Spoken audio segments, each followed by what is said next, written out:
Hi, I'm Abi Varghese. I am at the Chai with Chimes podcast with Ritika Agrawal.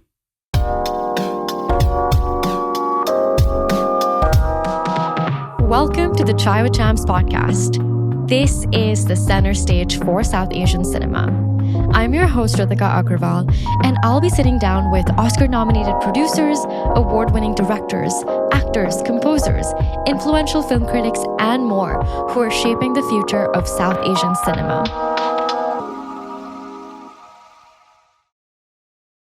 Chai with Chimes is sponsored by Sunblue Sound, a visionary audio production company that specializes in post-sound for visual media. Hi, everyone. Welcome back to the Chai with Chimes podcast, Season 3. I'm here with Abi Varghese. Welcome to the podcast. Thank you so much, Ritika. It's great. And congratulations on Season 3 now. Thank you so much. It's such a pleasure having you here. Before we get started, can you tell our audience a little bit about who you are and what you do? Sure. I am Abi Varghese. I am a writer-director based in LA right now. I used to be based out of New Jersey and New York, but been doing this for probably the past 10, 12 years now. Started out with the various sitcoms and feature films and trying to do more in this space. That's so exciting. And I know we're going to dive more into it. But tell me more, like if you could take us back to time before the films, before the sitcoms, who is Abi and what drew you towards storytelling in your early days? Sure. So I came to the US when I was like 4 years old. And I grew up in a place called Englewood, New Jersey, which was about 15 minutes away from the city. Yeah. But at that time, I was probably the only Indian kid in my school, right? And my dad used to go to the local Indian store and grab like these movies. So every week he would come out with like basically a Malayalam film, which at that time used to cost $1 for rental. Yeah. And I would be so hooked on this because it was like my window back into India that I left at 4. Yep. And it was like exciting for me because, you know, I get to witness that place again. And even at that time in the 90s, like mid 90s, the Malayalam films were so great, you know, and I like aspired to, I didn't even watch English films. I watched Malayalam films and it kind of like drew me into that world and wanting to do a Malayalam film for the first time. So, yeah. That's amazing. And so tell me more about, I know you said you were drawn towards films because you saw these Malayalam films, right, growing up. But then you worked at Unilever and you followed that corporate side before you got into films. Tell me more about that transition of like when you grew up, you had to choose a corporate life for yourself and then finally becoming a filmmaker. Yeah, I think this resonates with a lot of people, especially people around my age. I think maybe less so now. You know, you're you know, drawn from your parents to get a good career and all of that. So this was not an option, but I always had it in the back of my mind. So I went to NYU. I got a degree. I got my MBA, and then I kind of after like 3 years at Unilever, I switched out because I thought marketing would be a lot more creative, and that's one of the reasons why I took it. But there's a lot of agencies doing the creative stuff, so you know it was. I wanted to get out as early as possible, so I took about 3 years and got out and just did full-time films. Yeah. How did corporate life set you up for success, I think, financially and also emotionally? I think it's very relatable. I think I'm kind of in the same boat. Yeah. Did the whole corporate thing for 3 years and I was just like, I can't do this anymore. I have to follow my dreams. Yeah. Tell me more about that. I think, you know, I think having a corporate, you know, life, I think early on really helped me because there's a lot of things that you learn from the corporate world that's very instrumental in the film world as well. One is like presenting and sales pitches because, as you know, like most of filmmaking, you know, I say I'm a director, but what I am is a glorified salesperson, and that's all what you're doing most of the time. You're convincing the actors, you're convincing either the producers or an OTT platform. So you're constantly pitching yourself out.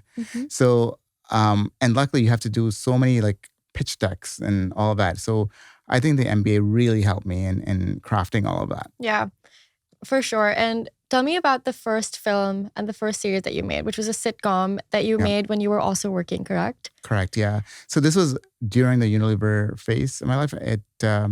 I made a series called Akkara Karchagal, and it was a 30-minute sitcom based on my parents' life. And we shot it in their house, and it was pretty much about the Malayali communities in that area. Like I said before, I was drawn into Malayalam films, and I had no option to go back and film in India.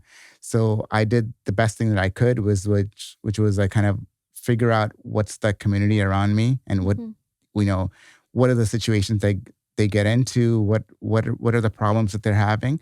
So I think that's what really like led me to do that show.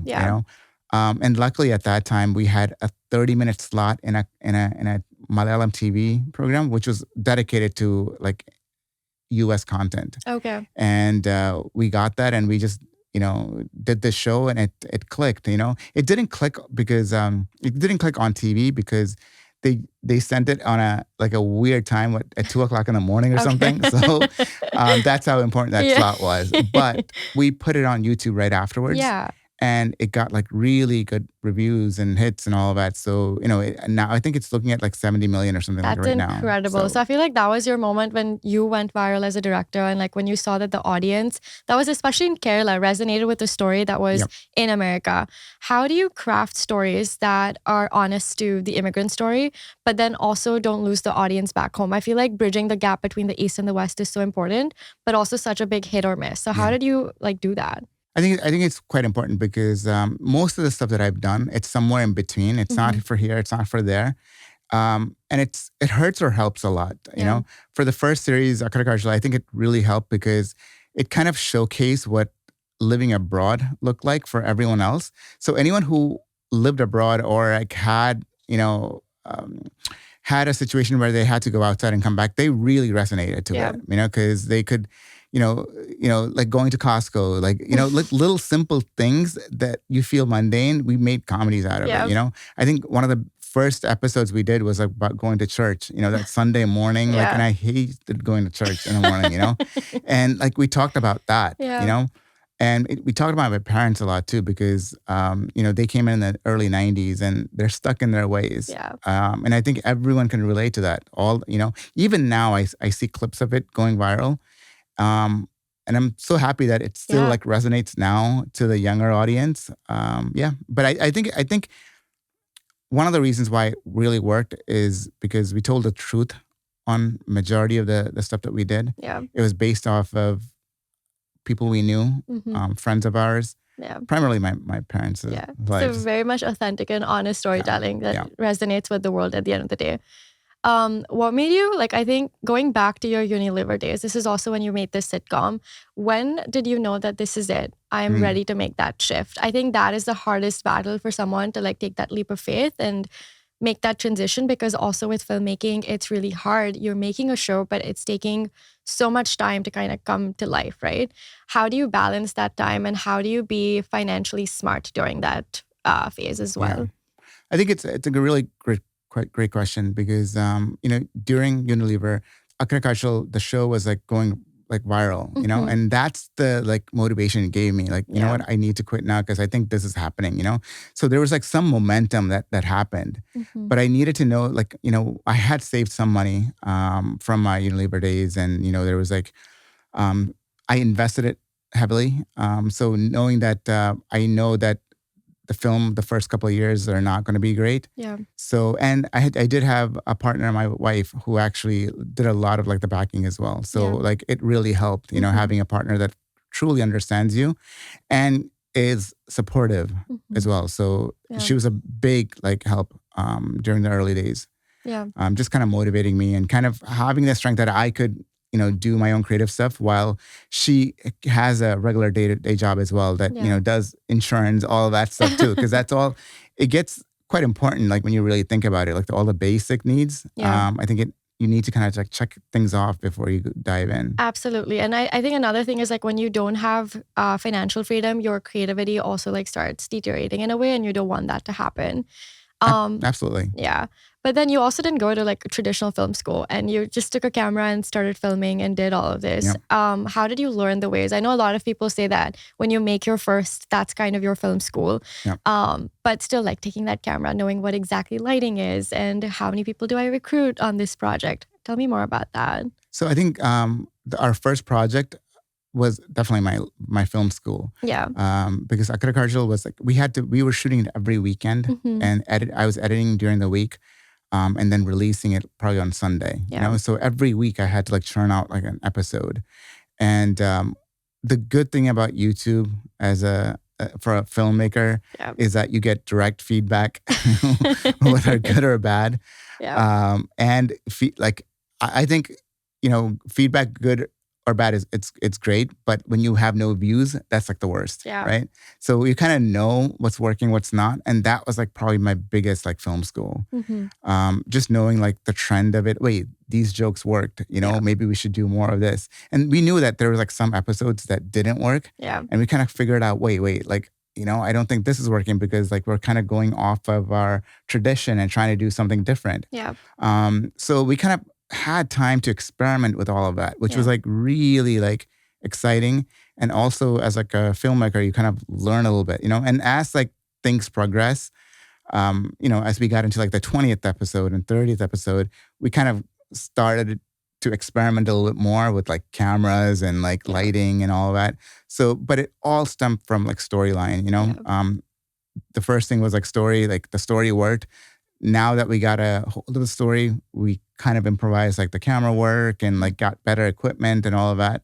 So we kind of gradually grew with the show. Did you make strategic choices after, like, did you have a strategy in place as you were releasing those episodes? And what got you to that strategy? Like, did you know, like, okay, I'm going to release first 5 episodes and then see what happens? What was that strategy like? Because I feel like when you're doing something like that for the first time, you expect no virality. You're just like, I'm doing something solely out of passion. So, like, what were those strategic choices you made to ensure that it gets you success? I think we didn't have a strategy. I think that was one of the issues. I think we shot 3 episodes and then just like launched one by one. But then we were kind of trying to catch up, you know? And by the 10th or 11th episode was when it went viral.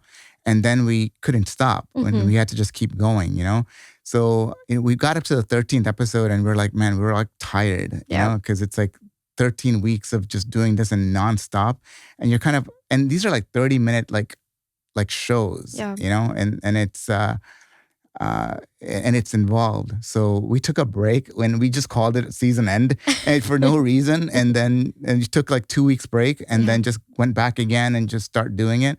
So then we kind of like came up with we could do seasons, like we'll do like 10 of it, put like a month off and do that. So it kind of worked out for us, but not knowing any of that stuff like really helped because like we weren't trying to impress anybody. We just wanted to like have fun and like, talk about things that excited us. So I think that helped a lot. Not having any expectations. No, absolutely. I think that's one great outlook and great advice for anybody out there, because I think a lot of us tend to think, oh, I want to get into this film festival, or I want this audience to like it. I need these many views. And unfortunately with social media, that's how it works, right? It's either now or never. So I think when you're starting out, it needs to come from a place of love and passion and then see like where it goes. But speaking of that, like if there was an emerging filmmaker that came to you and was like, I have this idea, but I don't know where to start. I don't have the funding. What does that process truly look like? If you could break it down and tell us about the first budget that you used, who do you hit up? Do you hit up your friends who are just willing to help you? Or do you actually find people that are good at the craft? Like what's that strategy and process like? Sure. For the first one we did, like it was all our, just our own funding. We had pizzas, we had people who wanted to act. So we got a team of people together. And there's plenty of people out there that want to do it, especially as their first film or first series or first show. I think that's the way you start with. I think you start with passionate people who are willing to work on it with you. But I think as you grow, you want to get out of that and you want to start paying people. That's when you start getting investors involved. For the second show that we did called Brown Nation, we had all 10 episodes written out. Okay. We went out to like Netflix, Amazon, all these people, and like nobody wanted it. Nobody was like, this was back when I think Netflix just started and there was no Indian content at that time. So we decided that we should just finance it ourselves and kind of find investors. So we went into the Bay Area. We found a bunch of investors that wanted to collaborate. And we made the entire show for about like $350,000 for like Wow. 10 episodes at that Okay. time. We shot it, edited it, and then started like selling it, which is a huge risk at that point. Yeah. But luckily got into Netflix and it did pretty well for the season one. But and we were able to pay back the investors as well. Yeah. So I think it just helps, minimizing your crew, like making sure that the return on investment is pretty much there from the Yeah. get-go. Like you don't want to overshoot the budget. Yeah. Kind of knowing where other series or show at that time were making, if they sold it to a bigger platform. Yeah. Well, first of all, that's incredible that you were finally able to get it on Netflix when they rejected you at first. But I want you to break it down for me. I feel Sure. like that sounded so simple, but I know it wasn't. How do you get $350K? And then how do you find these investors in the Bay Area who are ready to like work on films? And then eventually, how do you again pitch it to Netflix and be like, no, take our show? And they did take it. Tell me everything. Yeah, sure. The investors are like really tricky and hard, especially the ones from the tech world. Yeah. Because I think their biggest thing is ROI, because they're used to like huge returns, like 10x's, and what we offer is a good ROI plus a creative field, that they're not used to, right? So I think that's what's so exciting about the film world, that the fact that like they get out of that tech world and kind of explore this. Not that they want to probably do it for full time, but at least it's just a fun hobby thing that they could do. So we found people that are passionate about films, that are also into tech, and that had funding available, or they had access to funding. Yeah. But before we went any further, we drew up their contracts. We drew up kind of what an ROI looks like. We put like a waterfall bridge together. So when we get the first funding, we know who the money goes to first. So all of that was done through a lawyer. We set up contracts between everyone. So it's all legit before we even started. So that was like the hardest part, because that's when your like business degree and all of that come handy. Yeah. But the biggest challenge was that like shooting the entire thing, we did everything, because I think shooting and all of that stuff is probably the easiest part of filmmaking. Yeah. The hardest part is like fundraising, getting all the actors together. The actual shoot only took like 30 days, you know? But the other hardest part was like selling it off, right? So we took about like 6 or 7 months before it got sold. And it was going through every platform, getting rejected. We had agents helping us, but luckily, the right time came, and they said yes to it.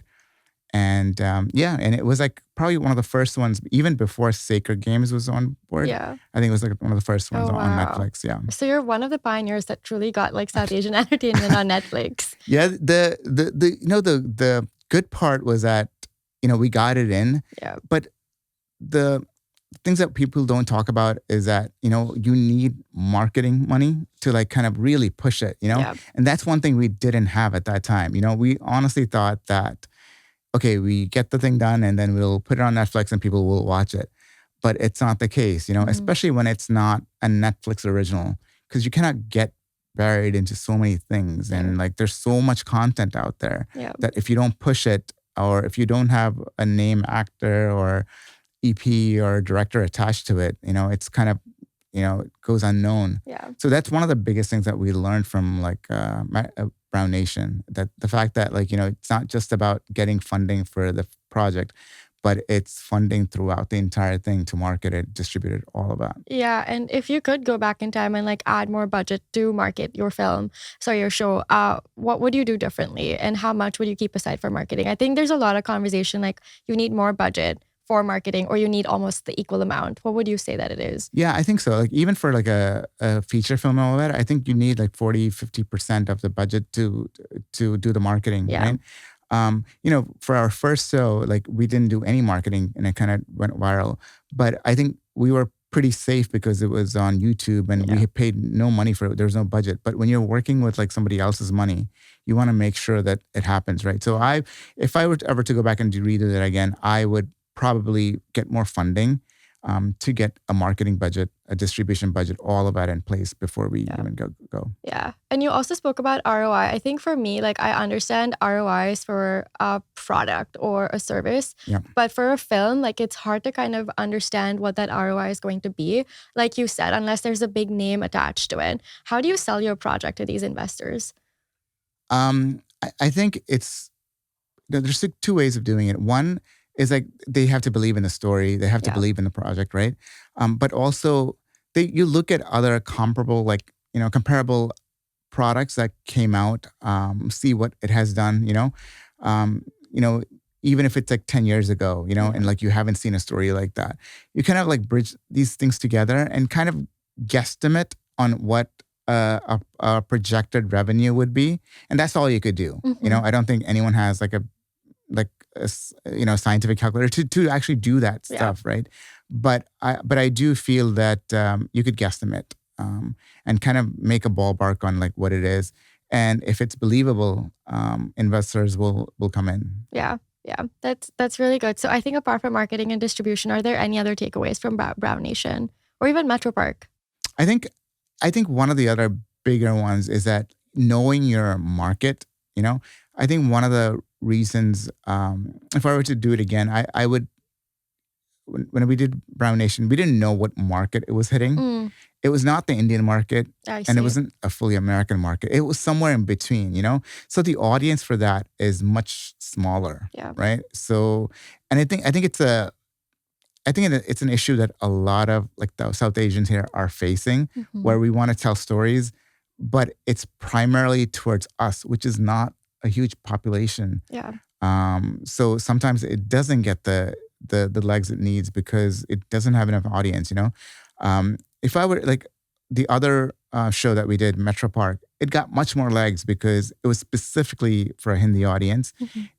Even though it was shot here, it was for the Indian audience. So it did have much more traction because it felt a little bit more real.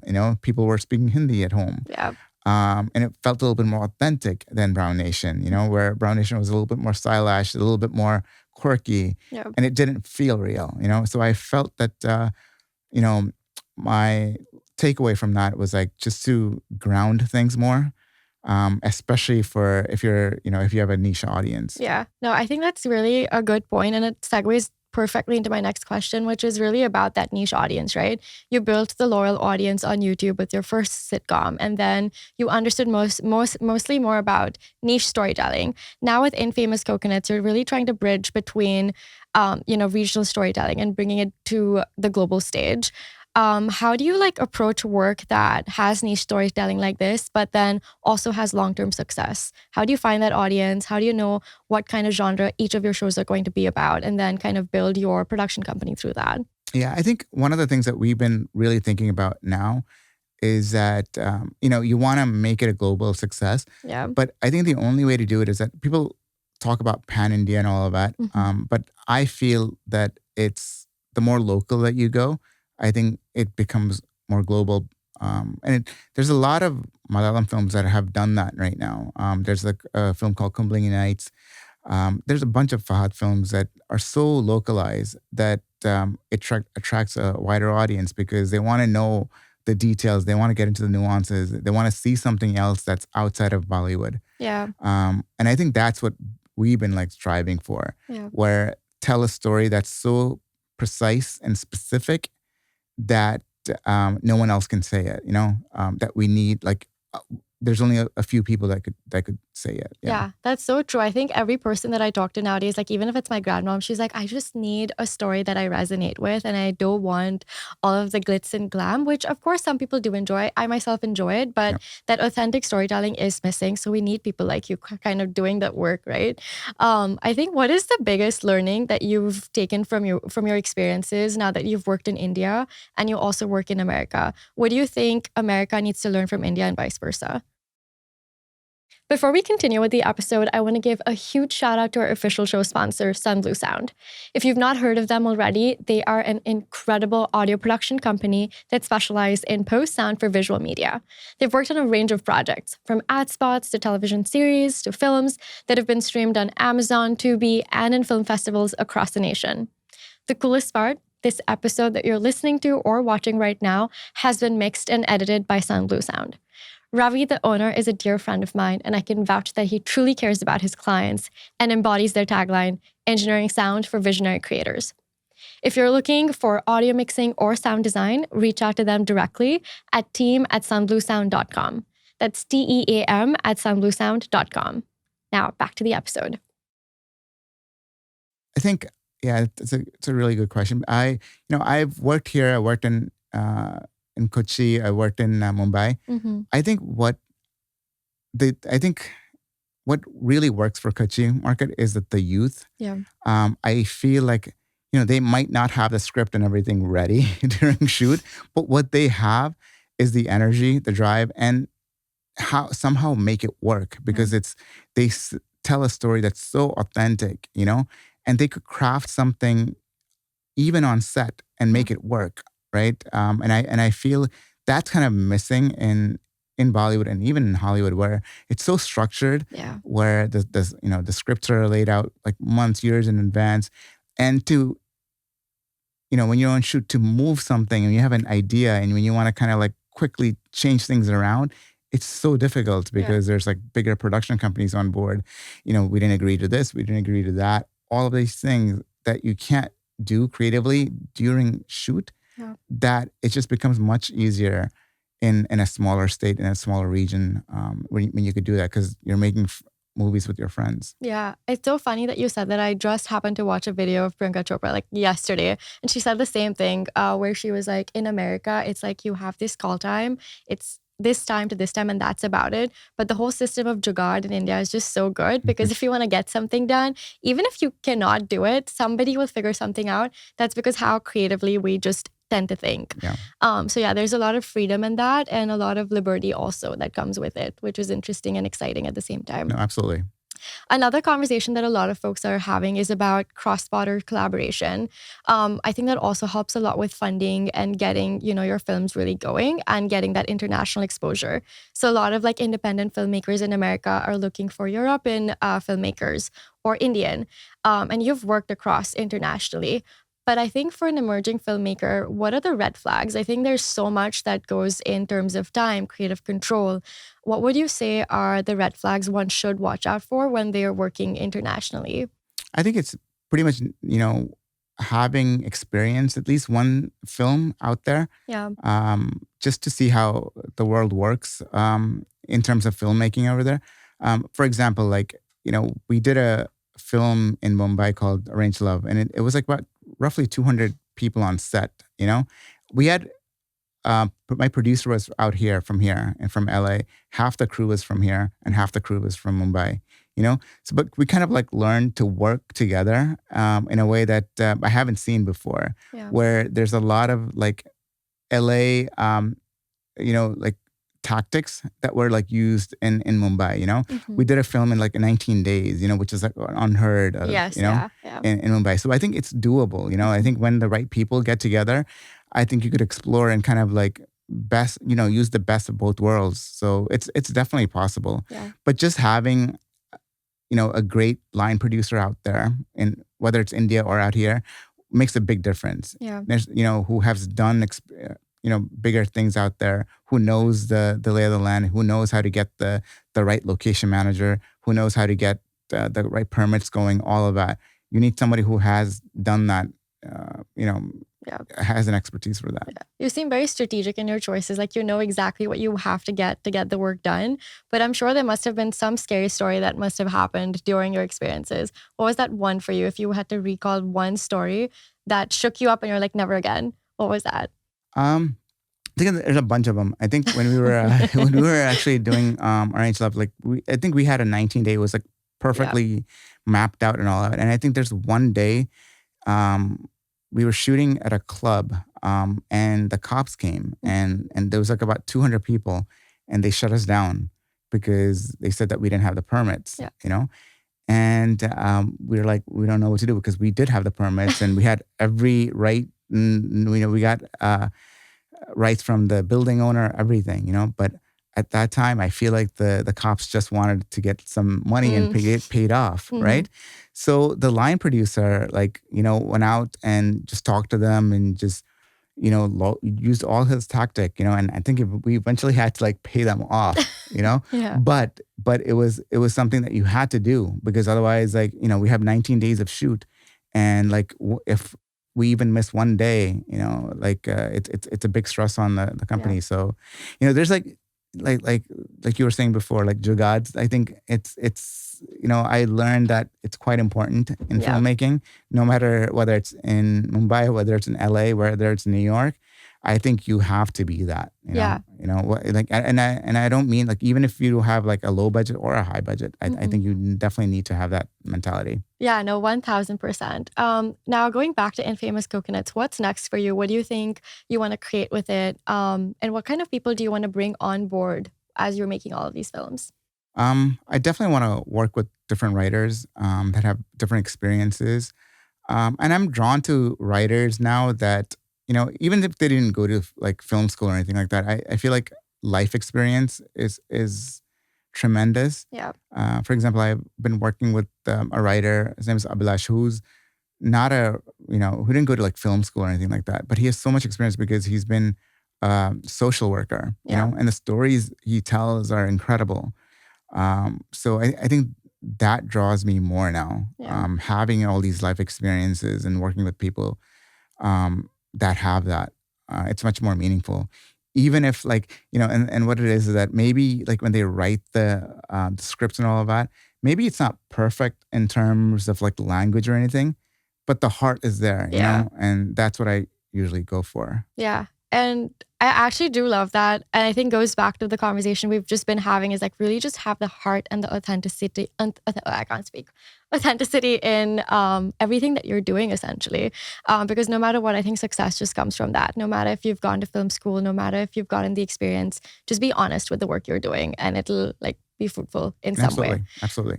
Now with so many years of experience, how do you think the financial stability is with films and now you building your production house? Yeah, I think it's a rough time now for Hollywood. It's a rough time for Indian films as well now. But I do think I find it exciting because I think it's a time for independent filmmakers to come out again. Where I feel like the majority of the bigger studios are kind of in a limbo of like trying to figure out what to do next. I do feel like smaller production companies like Neon and A24 have done it right. And I think there's much more opportunities for independent filmmakers to do their own stuff. So it's pretty exciting, even though it's, it may seem like very dull and gray right now. I do feel that in the horizon, there's like big opportunities coming out. And do you think it's important for people to be in LA? I mean, you yourself moved from Jersey to the Bay Area, then to LA. Is it important for them to be here? And for people that want to even work in the Indian film industry, do they need to be going to Bombay to make that work happen? I think, I think either around New York, I think, I did a lot of work in Jersey. Now I think Jersey is becoming one of the hot spots for like filmmaking now. I think if you're around talent, I think that's all that matters. It doesn't need to be LA. It doesn't need to be New York. It doesn't need to be Mumbai. As long as you're around, people who you could collaborate with. And sometimes, you don't need to be. Sometimes you could be outside of this like circle and find your own story that you could, speak. And I think that might be more interesting. So I definitely don't think that. Okay. And with Infamous Coconuts, can you spill a little bit more about the specific projects that you're working on and that the audience can expect to see in the next coming months or years? Sure. We're currently working on an animation project called Arya. It's a 2D animation. It's one of her first animation films. And it's basically about this superhero who finds himself in the village of Kerala, and has to rescue this donkey. And, there's a little tailor and a little girl named Arya involved. I'm so excited to see it. When is it coming out? We are just started the production side of things. So it usually takes about 11 months. And I didn't know this. This is my first thing into a 2D animation. But it takes roughly about 11 months to do a 10-minute animation, like hand-drawn. This is with like about 25 people working like full-time. So yeah, we've been working on that and hoping that next year we could release into festivals and all of that. That's so exciting. What drew you towards animation after all of the sitcoms and the humor and everything? This story, me and my like writer friend were sitting out in Kerala, like in a remote village, and we are like, man, like we were thinking like, why don't like superheroes ever come here? Why does it always have to be New York or like Chicago or like, why, why can't it be here? Yeah. So, and that's where like the idea sprung. And it's like, there's certain stories that it's better to do in 2D or like, 3D animation. And this just fell into it. Yeah. So, what kind of audience do you hope to reach, not just with this film, but with Infamous Coconuts? I think there's a large conversation about like boxing ourselves. Like you also were saying, when you're South Asian, you're just kind of boxing yourself in that specific niche. But there's such a large audience that exists out there. Unfortunately, with the way the media portrays us is the way we're kind of perceived. But I think we're so many layers deeper than that. And with stories like Brown Nation, Metro Park, and now this animation story coming out, and so many more, like how do we reach the audience beyond our own? I think it's just being authentic and kind of telling your own story, what you want to. Yeah. And it'll work. We just recently did a short film called First Date, and it was not an Indian film at all. You know, we just wanted to tell a story that like resonates with everyone. I basically wanted to tell a story about two kids going on a date and having no agendas and just like talking, and just kind of bring back those memories. And it did a lot of festival runs and all of that. Yeah. But, I wanted to say stories like that as well. So definitely it doesn't have to be just Indian. Yeah, I do like that. And I think it goes back to what you were saying, which is just human experiences. Bring that to light and people will follow and people will see. Definitely. Yeah. And speaking of actors, I know you've worked on a bunch of projects where you've had big name actors. How do you get those? Like, how do you attach a big cast to your film? Do you work with agents? How do you get agents involved? Break that down for me. Yeah. So we have two agents. So I have a UTA here and Tulsi in India. So I use both of them in terms of like just figuring out ideas is resonating with, like a distributor and OTT. Yeah. They'll kind of first flag it if, things are not working. But I also work with casting agents. Yeah. And, it just becomes much easier because they have just direct access to actors, and instead of getting a production company involved before, I usually work with a casting agency and kind of drill down like the actors I want. Because if it's a well-known actor or if it's, it'll find its funding. Yeah. So we've been trying to do that, attach actors, attach everything else before we get like the funding and all that. Yeah. It just makes things much easier. No, 1000%. What would you say, what advice would you give in terms of relationship building with these casting agents? I mean, like what's that first door that opens? Is it your first film that you did and that kind of got you credibility and that opens doors? Or is it just a cold email and things kind of work out? I think it's just experience, like having done like 2 or 3 projects. Yeah. And then just kind of, people hearing about our names and just, chatting. I think that's what it is. I think, I wouldn't expect to get a casting director for like a first thing, because I don't think we probably need it.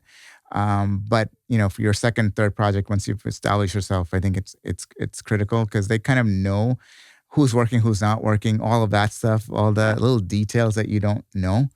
And they just have I think I love casting directors because they have an in with the production company as well as directors, as well as the actors. So they kind of see everything, they know the pulse of the industry, how it's going. So it's like getting everything done through one person, pretty much. Well, thank you so much for being so transparent. We're going to move on to like one of my favorite rounds, which is called Spill the Chai. Sure. I'll ask you 5 not controversial questions. And so whatever comes to your mind, you say that first. The first one is, if Netflix gave you an unlimited budget and said, make your dream South Indian crossover project, what would it look like? Who would you be casting? Okay. I definitely want to, I've talked about like Brown Nation, Metro Park and all that, which is all like middle-class Indians. I actually want to talk about like the Palo Alto Indians, I want to really talk about like there's a bunch of Indians who made it and, the IT crowd and all that. I'd like to explore that life, and how it's different and how, I would love to. I would love to do a comedy on that. I love that. Yeah. Okay. What's one stereotype about South Indian households that you refuse to let go in your writing because it's just too funny to not include? I think it has to do with like the grandparents coming over and because it happens with me. Yeah. When I was young, like whenever they came over, I had to like sleep on the couch and like so I think we've used that multiple times in shows, but it's just so funny, like how like the generations from the grandfather like telling the his child that like you had it so much easier than me, and then the middle saying the same thing to the younger one. So I think it's just generational, like saying that, like, passing on that thing that you have it much easier. Yeah, I actually love that. My grandparents are coming in a week and staying here for 6 months. That's great. Third, spill it. What's a script idea you've shelved because it was too out there, but a part of you still wants to make it someday? We're still trying to make this work. And I know a lot of people are trying to do this. It's a motel mystery project where it's the Gujarati motel business, but there's a mystery novel that's murder mystery that's happening. Okay, interesting. Yeah. But I've just recently heard that's like a bunch of people that are doing the same thing. Interesting. Yeah. Okay. So it's been me and Ravi Kapoor probably wrote this like 3-4 years ago, and like nobody wanted it, but I think right now there's like an appetite for this, even especially after like Delhi Boys and all of that. No, 1000%. I think Delhi Boys truly changed the landscape.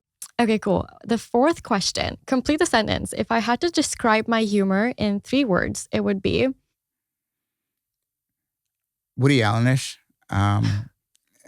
making fun of myself, and very sarcastic. Okay.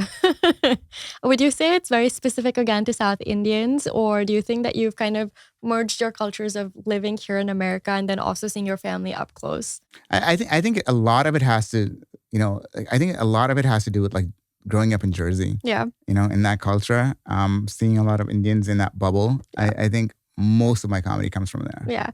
And you did mention, actually, going back completely, I'll actually do this after my 5th question, but yeah, I'll first finish this round, but I had a question that came to mind.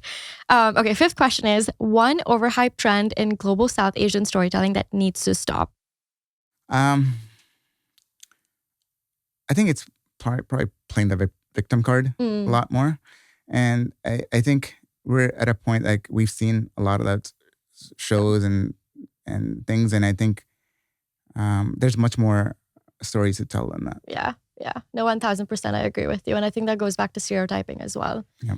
My question that I was asking was mainly about, you moved to New Jersey when you were 4. Was there like a transition period that you felt like you were different or you didn't fit?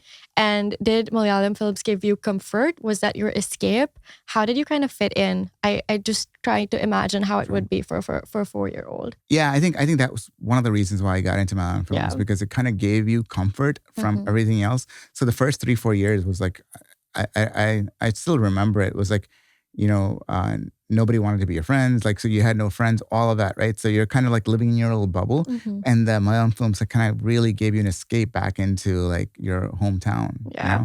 So I think that's what kind of really like, engraved in me all the love for cinema and Malayalam cinemas. And I know you have kids of your own now. Do you kind of go back and forth with them to India to show them the culture, or is it through your films? It's, I have a daughter, and she's 12 right now. So, but she's been to India a couple of times. Yeah. But I definitely want to take her more. And it's so funny. I go there so much that and I look back at it, man, why don't I take her more? I just travel so much for work that, I want her to kind of see like, what I'm doing out there. Yeah. Do you think she'd follow your footsteps at film? Or is she showing the signs? I don't know. She's quite creative. So I don't know exactly if she wants to get into films, but I know she has like a taste for like design and stuff. So, yeah. Oh, that's exciting. Well, that was our spill the try round with a little bit of backstory again. But we're moving on to the last part, which is the reflection round. And this is really a moment for you to reflect on your journey and then also reflect on this conversation. So if you could go back in time, what advice would you give to your younger self? If I were to go back, I would say that just kind of believe in your craft a lot more. Don't don't be scared about like not making it. Just like give it everything you got, because you think you don't know anything, but a lot of people don't. Like when you get to the executives and all of that, you realize, man, like they're all like you. They don't know any much better either. So you might as well just own it. Yeah. I think you pretty much did do that, though. I don't think you would have been able to do all of the things that you did, especially with the resources that we had back then and now. Yeah. So I guess kudos to you for still doing Thank it. you. And then with everything that you've done so far and continue to do, what legacy do you hope to leave behind? I don't know if it's legacy. I definitely want to get like 10 shows or films made before I retire. And it had like at least like 3 or 4 of them have to be like really memorable, Like I think with Agricultural and Metro Park, we kind of like stamped something on, I feel. I want to do a bunch more of that, where like you kind of like, you could go back to it and look at it again. I'm like, wow, this is still, you're kind of still proud of it. Yeah. So, no, 1000% I agree with you. It's funny because we were just having that conversation last night and you're like, what is that goal like? Yeah. No, it's interesting. Like, I don't think it's about like, hitting like a goal of this percentage of like box office or anything like that. Yeah. As long as you could go back to those things and be like, wow, like you could still go back to like Seinfeld. Right? That's something I always do. And it's great. Mm-hmm. Absolutely. And this last question is really truly tailored to the podcast of bridging the gap between the East and the West. And what advice would you give to the audience and the filmmakers to get South Asian cinema on the center stage, and not really as a genre or a region, but truly as a force of global storytelling? Yeah, I think we have I mentioned this before. In order for things to travel, I think it needs to be highly localized. Yeah. I think highly regionalized films, play better now than these trying to be pan-India, There's a trend of like, having one South Indian, one North Indian guy, like, so you get both audience. Yeah. Where I think it kind of doesn't do its justice. I think if you go more localized, I think that the audience is accepting and open enough now that they'll be willing to watch it. Yeah. Would you say that India, for example, needs to have more cross-collaboration within it? Or do you think that when you say hyper-local stories, it's truly about that one region and the people that look like it do the kind of things like right over there? I think it's a combination of both. I think, if you know that your story, if you know, you could shoot it. But I think what it's happening right now is that India as a country is like opening up. Ever since the pandemic, people are watching Malayalam films. People are watching Tamil films. Before that, like, I don't think they were, I think they were kind of like isolated to Hindi films. So I think that itself is like a huge growth that we have. Absolutely. And I think South Indian cinema in general is just like growing so much. Everyone's talking about it. And I think just like even having OTT, for example, has allowed you to get to an audience that you would never before get to. And then also the whole use of subtitles and things like that is the story that truly draws you in. So I think the more we hone in on that, we can create better films and reach more audiences than we would ever before. It's right. No, I definitely believe that. Yeah. Well, thank you so much. This was such a fantastic conversation. I love that you kind of were so honest and gave us a masterclass rundown of everything that you've done so far. Thank you. I hope it was helpful. No, it was super helpful. Thank you so much. Thank you so much for tuning in to the Chai with Chams podcast. If this episode sparked something in you, go follow us, share it with your friends and family, rate it, and subscribe for more. I will see you next week where I sit down with another incredible guest that's bringing South Asian cinema to center stage.